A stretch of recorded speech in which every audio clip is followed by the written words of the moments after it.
Is a full-on cardio workout. Yeah, especially this show. It's let's just say it's a whole workout within itself. It's 75 minutes of pretty much non-stop. Now, Tap Dogs as a show has been around since 1995. Dean Perry did start it, and it comes from the land down under. In a working class town called Newcastle in Australia. Kind of a really blue-collar town. It was kind of around the same time as this really big industrial boom at the time. So yeah, as you said, it's got a working class vibe about it. And yeah, we're coming up to 25 years now, so it's obviously something that appeals to everyone.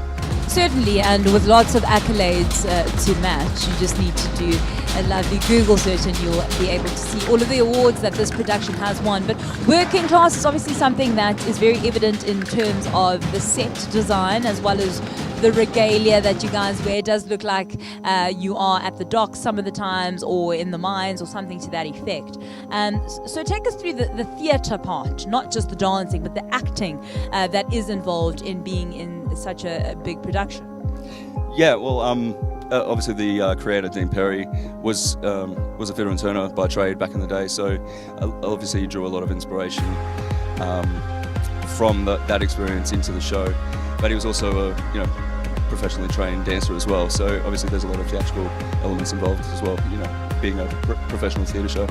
So do you have to have a mix of being able to tap really well and act? Yeah, there's a lot of comedy and there's no scripts per se, but obviously a lot of us are trained in theatre as well. So there is an understanding of that.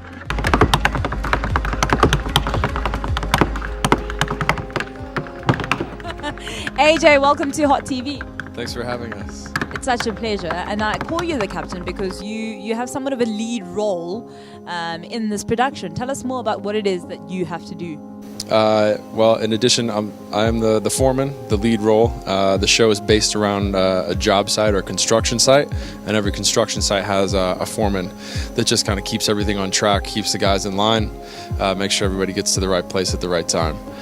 So that's my role in the show, and also my role within the company. I'm the dance captain. So when routines fall out of shape, if we're having some mistakes happen within the show, it's my responsibility to keep the show clean and tight and make sure we're giving a consistent product to the audiences that show up to experience our show. Would that mean that you work quite closely with the choreographer or choreographers that put the entire production together?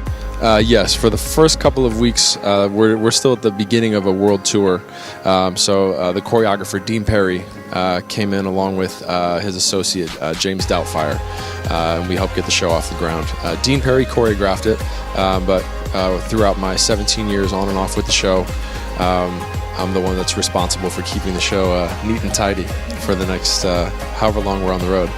As long as people keep coming, we'll keep dancing. So the pressure of being associated with this brand, and when it is opening night and you're in a foreign terrain like South Africa,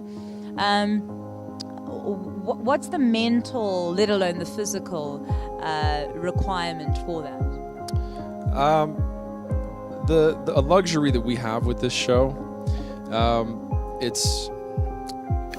it's transferable, it's transplantable, it's international, there's no dialogue in the show, so we don't have to worry about an audience member not fully understanding the message we're trying to deliver because it's all through tap dancing and rhythm.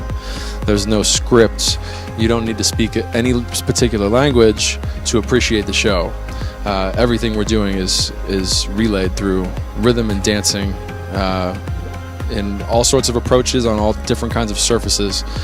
So this show has been able to survive in many different cultures, many different countries successfully for that reason. And how many scenes are there in this 85 minutes production? That's a very good question. There are many individual numbers. For me, there's one number and it's the show from start to finish. That's how I approach it. But as we progress through the show, there are different surfaces that we discover throughout the show. We uncover different surfaces that provide different sounds and inspire us to do different routines and things on them. So off the top of my head, I want to say there's about 16 to 18 routines in the show. I'm really throwing out a guess on that. But for me, like I said, there's one scene and it's the show. Curtain up to curtain down, 85 minutes, no intermission.